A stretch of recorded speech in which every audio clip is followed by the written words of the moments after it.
gagawa ng trap. So, katulad nito. Yeah. Yan. So, trap yan guys sa mga, kunyari, multo, ganun. Multo zombie, skeletons. So, ayun.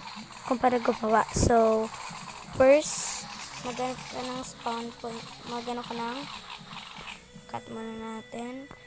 Tapan natin ito kasi ang dumi-dumi. First, command block.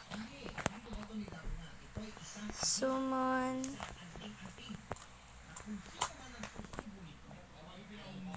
Evocation. Ay, yan. Fang. Tapos, repeat.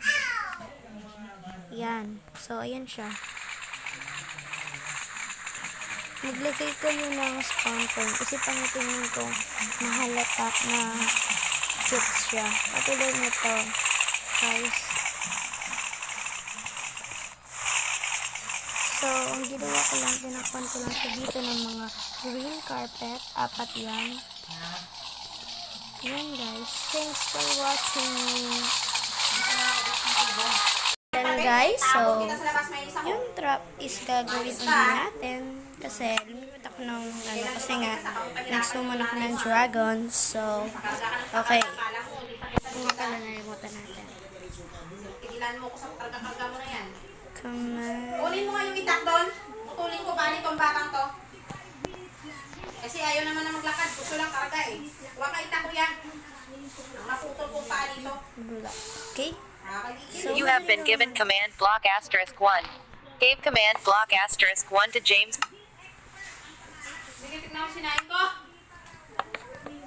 So, I am James Gamer, guys. Gusto lang yung karga. Ayan, guys. So, gagamitin na natin siya. Summon. Ulit natin. Ulitin natin. Evocation. Fang. Sorry. Fang tap. And repeat. Okay? Tapos, Command. kuha tayo ng level.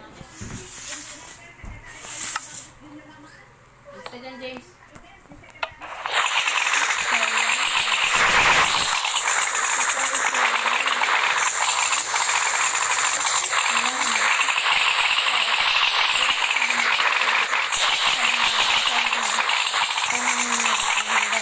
okay? Kung maniniwala kayo o hindi sa mga trap ng zombies nito. So, ayun.